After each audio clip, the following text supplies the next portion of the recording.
Ganjar Pranowo semakin tak tertandingi, Anies Baswedan malah redup di akhir jabatan.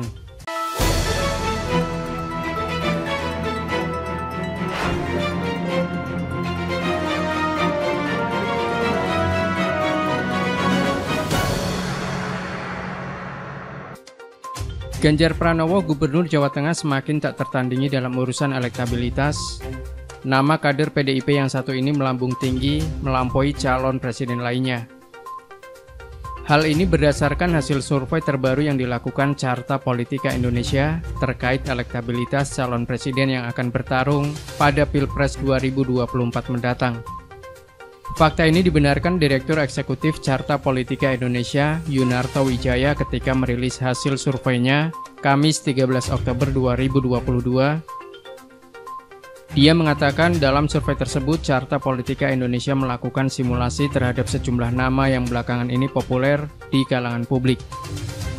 Dari simulasi nama-nama calon presiden tersebut, hasil yang diperoleh cukup mengejutkan. Sosok Gubernur Jawa Tengah Ganjar Pranowo berada di posisi puncak untuk wilayah Jawa Tengah dan Lampung. Nama Ganjar Pranowo, lanjut Yunarto Wijaya, unggul telak pada simulasi 10 nama untuk wilayah Jawa Tengah. Elektabilitasnya meroket hampir menyentuh angka 70%.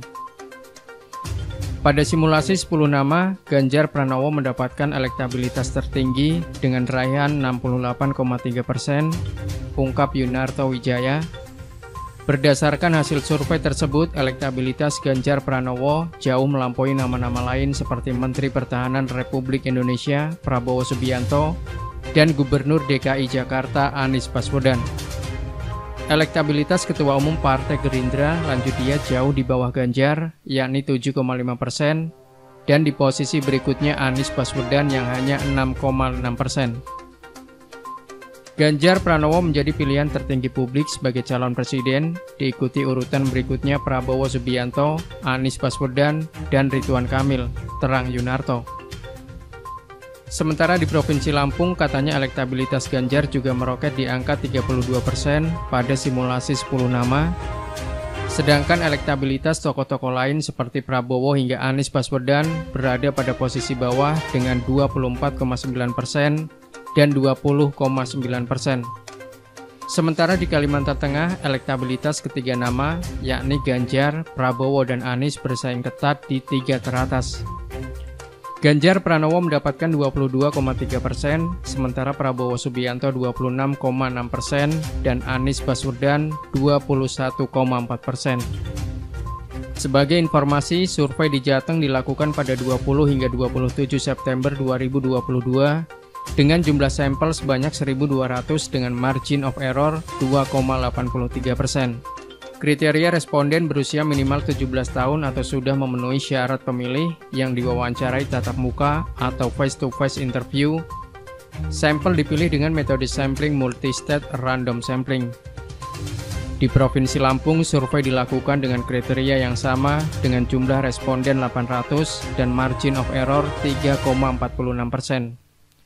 Sementara survei di Kalteng dilakukan pada 28 September hingga 4 Oktober 2022 dengan 800 responden dan 3,46% margin of error.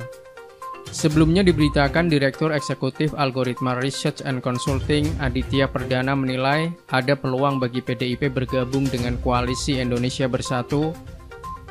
Menurut saya itu bukan suatu hal yang mustahil, bisa dilakukan, kata Aditya kepada wartawan Selasa 11 Oktober 2022.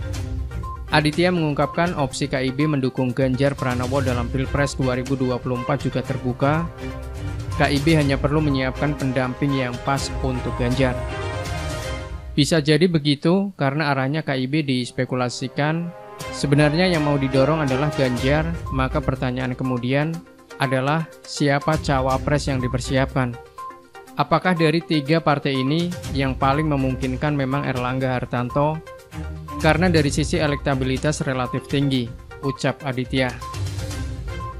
Menurut Aditya, meski ada kemungkinan PDIP bergabung dengan KIB, tapi ada problem lain yang menarik, yakni penempatan Puan Maharani. Spekulasinya kemudian adalah memungkinkan terjadi koalisi PDIP bergabung dengan KIB. Saya menduga bisa juga demikian.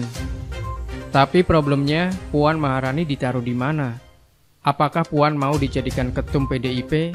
Apakah Bu Mega punya keinginan untuk lengser di masa-masa kritis menjelang pemilu 2024? Ujarnya. Aditya menekankan PDIP sebagai partai yang solid akan menunggu keputusan dari Ketum Megawati Soekarnoputri. Menurutnya, Megawati bisa memilih strategi untuk mempertahankan elektabilitas Ganjar Pranowo sekaligus memperkuat posisi Puan Maharani. Jika opsi itu dilakukan, PDIP punya kans besar memenangi pemilu 2024. PDIP itu penentunya ada di Bu Mega.